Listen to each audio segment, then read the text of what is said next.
May peace and blessings be upon you and welcome.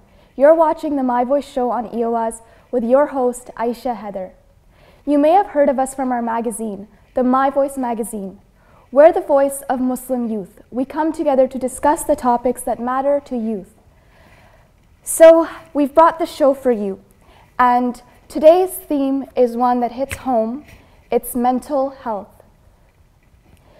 These days, many are facing a great struggle, one of the mind. And there are so many statistics surrounding mental health. In any given year, 1 in 5 Canadians experiences a mental illness or an addiction problem. And with these huge numbers, we're caught wondering, what's going on?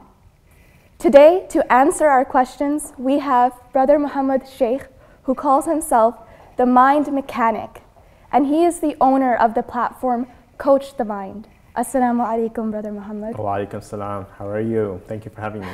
I'm good, alhamdulillah. Good, alhamdulillah. And thank you so much for joining us. I've heard that you don't like the term mental health. Why? Yeah, so I wouldn't say it's not that I don't like the term mental health. Okay. I just think it would be perhaps more empowering to individuals if we were to talk more about mental wellness, right? Because with mental health, if you were to Google that and even click on images, you get a lot more sometimes the story of what's necessarily wrong as opposed to what's necessarily right. So, I mean, I'm a big believer. I know you know about all of the organizations that I work with. I just finished a course called Mental Health First Aid, right? So it's a very important, very close to my heart as well, this work, right? But I just think from a branding perspective, right, perhaps mental wellness would be more empowering to individuals. Okay. Yeah. And so I mentioned statistics earlier, you know, in any given year, 1 in 5 Canadians experiences a mental illness or an addiction problem. That means if I'm in a group of 5, it might be my friends or my family, it's likely that one of them, you know, is experiencing a mental illness or an addiction problem. So what's going on? What's going on? That's definitely a question that we can spend all day talking about, but here's actually something interesting. That statistic, in my point of view, it's actually low, right? I think that statistic is actually much, much higher, and that has to do a lot with the fact that, first of all, when we struggle, we don't always go out and seek professional help. And when we do, we don't always go to a doctor, for example, right? And it is a doctor that actually reports these statistics to Health Canada. So those are the ones where they're pulling these statistics from, and a lot of it doesn't go reported. I personally think that we all go through challenges in life, that we're all going to have mental health problems in our life, and I actually say that we all, given what's going on in all of our lives, it's absolutely normal, actually, for all of us, every single one, to have at least one sort of mental health problem, which is different than a mental health disorder or an addiction, but just to have these mental health problems at least once a year. I think everyone, the statistics 100%. Wow. Yeah. So I think we're just going to get into some definitions now, because sometimes it can be unclear. You know? Yes. What is depression and what is anxiety? So can you answer to that? Yeah, sure. So again, even depression, right, the way we use the words, I mean, there's a very big difference in terms of saying I'm feeling depressed or I'm having depressive states. It could just be a feeling of feeling down, right? And then there's clinical depression, right? And in order for you to fit that criteria, it is not that something happened, you know, in your life. So for example, you lose someone close to you, right? Grief is normal, right? And it takes time. But when you have these sort of depressive states where you're feeling down all the time for a lengthy period of time, and everyone should talk to a medical professional, right, which I'm not, to determine what that length of time is before they get diagnosed as clinical depression. But just to use the word loosely, right, it's something absolutely we all go through, and it's feelings of feeling down. There's also that aspect of we no longer seem to have hope. It's as if everything is closing down. We don't see that light at the end of the tunnel. So when these sort of feelings, which are normal, but when they go for a prolonged period of time, you know, without any sort of, you know, up, right, or any highs, then yeah, I mean, we normally would call that depression, right? But last thing I want anyone to do is to take a label and self-diagnose, because that's not helpful. And we can do that. And we can do that, yeah, and a lot of people do, right? So, you know, that's why you should always, I can't stress that enough, seek out actual professional help, right? And I'm sure we'll get a little bit more into that. Anxiety? Anxiety, okay. Yeah, what is anxiety? So anxiety is, you know, so anxiety, again, it's something absolutely normal, right? Anxiety is a sense of fear, a sense of not knowing what's going to end up happening, right? And it's absolutely normal. We all experience anxiety, right? So for example, if someone was to tell me I need to go, I don't know, speak in front of 10,000 people, right? When I get that news, there's going to be, my body is going to react like, oh my God, am I ready for this, right? So that's normal.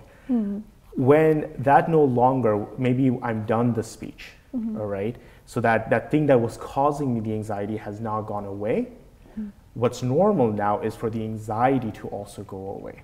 Okay. Right? An anxiety problem or an anxiety disorder, we start getting into these sort of cases where there's actually nothing there, perhaps, or perhaps what is there, you know, is disproportionate, or they're just feeling that state of fear, that state of not knowing what's going to end up happening, you know, that alertness, like, you know, always looking around as if waiting for something to happen all the time. For a period of time, a lengthy period of time. So that's when, you know, from the more clinical sense, right? But again, you should always talk to a professional about that. Okay. And then we've heard you say that you do depression or you do anxiety. So when you say that depression and anxiety is something that you do, what do you mean? Can you give us some examples? Yeah, it's something, and I'm not alone in this model, in this perspective, but it is very different than perhaps what you'll hear out of the medical community, perhaps, right? Depends who you're talking to, of course. My model, and that's all it is just a model, is that depression and anxiety are not necessarily something that we have. Okay. I say it is rather something that we do. Okay. And what I mean by that is depression is not necessarily something you have, like you have your left hand, for example, right? Like this is attached to me, right? And hopefully this is going to remain attached to me, you know, until, you know, for my whole life, right? Yeah. Depression is something that our brain does. No one chooses, of course, to be clear. No one chooses. No one wakes up in the morning and be like, hey, let me do depression. I want to do depression, right? But rather, it is something that just at an unconscious level, it is a recipe that the brain follows. And that's very empowering to especially my clients when I work with them one-on-one, because they understand that this is something that the brain is doing, and having joy and happiness is also something that they can then do. They just need to learn the recipe. They actually have it inside them. They just might not have used it for a while. That's what I mean. All right. Thank you so much for that. And we're going to ask you a question that comes from our youth. Okay. So they ask, how can you deal with depression and anxiety at home? So it might be someone in your family, it might be a friend, it might be a spouse. So how can you deal with depression and anxiety at home? Well, I mean, I'm a huge advocate of education and self-learning. I mean, depending on how old they are, I don't know the program, but the mental health first aid training that I just took last weekend was amazing, right? And it gives people that ability to have confidence in having these sort of conversations, right? The other thing is not to put it away, to address it. This is a real thing, right? And to actually talk about it and get help, right? And seek the help of professionals. And there's many services. For example, Nasiha, right? I mean, it's a total free line, non-judgmental, fully confidential, right? And they're there and they're taking calls every single day from youth. Okay. Yeah. So we can move on to our next question. Dwelling on the past or the future is, you know, not good, I guess we would say. And you can speak more to that later about those sort of thoughts. But what about thoughts like, I can't get anything right, or, you know, I suck at school? What if I actually believe that I can't get anything right, or that I do suck at school? if I'm just trying to be positive, then am I not ignoring reality? Yeah, so, when people work with me, normally they come to change behaviors, but what I'm really doing is I'm helping them change beliefs, right?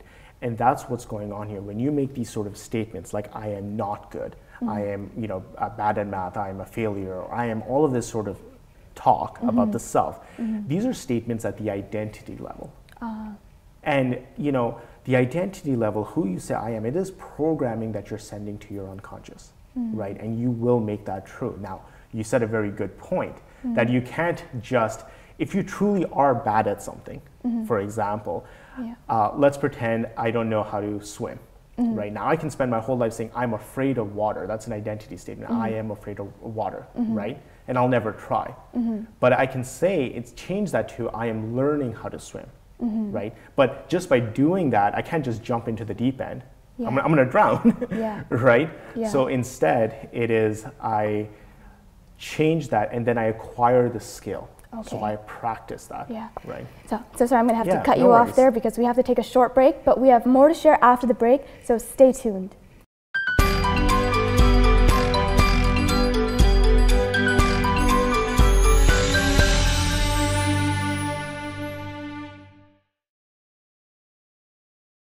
Welcome back. You are watching the My Voice show on EOS. Before the break, we were speaking about mental health with Brother Mohammed Sheikh. He coaches people towards wellness, and he helps them live awesome lives. So he says that depression and anxiety are normal states. They're only a problem if you're in those states all the time. As a coach, working with youth, you see a lot. What do you see? What are our youth experiencing today? What are the challenges they're experiencing? It's really interesting because when I first started doing this sort of work, I would get kids come in, right? And most of the time, actually, it was the parents that needed the coaching, right? But now what's happening is the kids are coming in, and it actually is the kids. I'm seeing a lot more kids with anxieties, a lot of more kids with depression, and all of these sort of issues that are happening. And these are real challenges, and I'm trying to figure it out. One of the things, so I very much believe in a model that came out of the UK called the human givens theory. Human givens theory. Givens theory. Yeah. Okay. And basically, there are a bunch of psychologists and that put this model together, and they talk about the 9 human needs. And of these human needs that we have this need for emotional connection. Having this sort of an intimate relationship with another human being. And they define it as having a relationship where you absolutely are just you and the other person accepts you just the way you are, not trying to change anything. That's very important for us. Another thing is to feel that we are actually making a difference, having that sense of purpose, right? Another thing is to belong to social groups, right, in which we feel valued, that we're part of it, right? So all of these sort of, and there's more, but when you look at the kids that at least find themselves to my office, in my office, they're missing this, right? And the theory postulates that when you're missing these human needs, these are given needs, when you don't have them in your life, that's when problems start occurring. So we have kids that aren't actually building real relationships. They're not having real friends. We live in an era, of course, with technology, like social media, which is a horrible thing because, social media is really the best of the best, right? That's what people put up on social media, right? But the thing is, when you look at kids who aren't fully developed, right? The brain doesn't fully develop until the age of 30, actually. Really? Yeah. Wow. So, but when you have, young kids, right? And they're on social media, they think that this is normal, this is how it's supposed to be all the time. And because they don't have those real relationships, perhaps the ones that do, awesome, right? But when you don't, when you're looking at that as the model, problems start happening, right? It also doesn't help that most of us are parents, like, really my generation's fault, right? We ourselves are kind of addicted to the technologies, right? Or we're also living in a world where almost everything is being sold, right? So from the youngest of age, we're almost programmed that we need to buy this, we need to buy Apple, we need to buy Android, we need to have this car, this purse, this brand, all of that, because that is how we will get happiness, right? And so we're growing up with this, thinking that's how we attain happiness, as opposed to actually perhaps, and I always say perhaps, as opposed to perhaps learning how to create. Going back to my model of depression is not something that we have, it's something that we do. The same thing applies to joy, to gratitude, to love.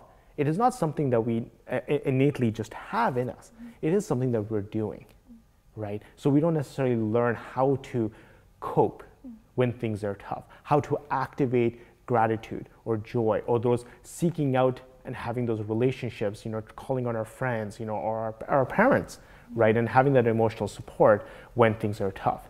So that's not the full answer, right? Like I said, this is something that, I'm devoting my life to, trying to figure out. Yeah. But these are some of the challenges that I see when I work with youth, and these are some of what might be causing those challenges, because it's very different than what I grew up with. Yeah. So what if I have depression or other hindering thought patterns? Sure. How do I help myself? Or is that not an option because life is tough and, deal with it? Yeah. Life is definitely tough, right? It's meant to be tough, right? It can also be absolutely amazing and wonderful, right? And both of these statements that I just said, like the one that you just said, are actually belief statements, right? That when you have someone that says, depression is the only way to go because, life is tough, that is a belief statement. And one of the questions I love empowering people with is, how does that belief serve you? How does that belief help you? Because and I kind of mentioned this to you offline, that people come to me hoping that I can help them change behaviors. Okay. But what I'm actually doing is I'm helping them change beliefs, because the behaviors are driven by the beliefs. So if you have someone that has a more resourceful belief, a belief that actually empowers you, right, that is going to drive different behaviors. Right? If I believe that I have this thing called depression and it's a life sentence and this is just the way it is, right? I'm not really going to work towards finding, because what's the point, right? Whereas also understanding that, putting it this way, that why questions are another thing that sometimes aren't useful. Because if I was to ask myself, well, why am I depressed, right? Or why does this always happen to me? Or why is everyone smarter than me? I had a client give me a call, and he was saying that, all through life growing up, he had to work harder than everyone else, right? In order to get his B. He had to study twice as hard, work 3 times as hard, and the best he could do was a B, right? And so why is that the case? And I said to him that, listen, we're all dealt different hands. We are, right? But if we were to focus all of our time and energy and resources on trying to ask ourselves why that is the case, we're not really going to get any further than we already are. It's going to keep us actually stuck, right? Rather asking more empowering questions, looking like, what do I do with the hand that I have? And what do I make? What do I actually want? Which brings me to the other thing, which is asking yourself questions and knowing what you want, not what you don't want. So many times I have people in the room and I'm like, so what do you want? They're like, well, I don't want to feel sad all the time. I don't want depression, and I borrow this from one of my coaches and mentors, but it's like, do you go to the grocery store with a list of all the things that you don't want to buy? Oh, that's a really good analogy. Yeah, you don't, right? You go with the grocery list of what you want, and if you're like me, you always come out with that list and some extras like cookies and ice cream, right? But that makes life easier. It makes life easier. So you have to know what you want, what you're working towards, and then practicing that, right? So to answer your question, so if we're having these sort of thoughts that are not empowering, that hold us back, if you're having feelings of depression, right? Understand, first of all, there's nothing wrong with you. A lot of the times, I'm working with people that they think there's something wrong with them. It is not. Nothing's wrong with you. It is just the way your brain has decided to respond. Oh, okay. It's a right? response. That's all it is, right? Our brain is always trying to make sense of things, and perhaps we don't know any better. That's what, we always will choose the best behavior given our choices, right? So when we choose what we want, right, and we ask help, and we tell people and we share and we build those social structures, and really we work towards wellness, which is why, again, I was saying right in the beginning that I rather talk about wellness, because I can go on my feed. I have a lot of people that follow me now, but I can go on my feed and basically say, these are the symptoms of anxiety, right? And I don't like that, because those symptoms can include fear. Those symptoms can include loss of appetite. Those symptoms can include shortness of breath, right? Well, I can have those symptoms in any other case as well. So someone at risk, perhaps having those symptoms and then be like, oh my God, I have an anxiety problem. Rather, as opposed to being like, what do you actually want? Right? When we talk about wellness, if I can write a post that says, this is what wellness looks like, now we have a roadmap. We have a destination in our GPS where we can, let's work towards that. Because simply put, you can't be hot and cold at the same time. Yeah. If you're working towards wellness, you're going to, But all that says, easier said than done. Talk to people, get professional help, right? And then work. Take that your own active responsibility and ownership for your own wellness, right? That's how you work around and get through whatever it is that we're going through. So you're big on wellness. Yes. And you have experience of helping other people get there. Can you show us something? Yes. For sure. And that's a lot of my work. It's not talking. Yeah. I actually do very little talking. Yeah. It's more experiential. I want to show people. Okay. Right? Okay, cool. So go ahead and just put your hands on your knees. Okay. Good. Put this down. Okay, cool. Close your eyes. And this is something I learned from HeartMath Institute. They've been doing research for the last 30 years, all on the energetics of the heart and talking about building resiliency. So focus your attention on the area of your heart. And breathe in and out of your heart area, deeper and slower than usual. And if it's comfortable for you, breathe 5 seconds in and 5 seconds out. But whatever is comfortable. And now activate an emotion that is renewing, such as love or care for someone or something in your life.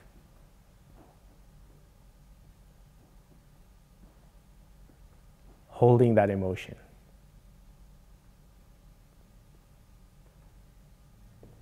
In your heart.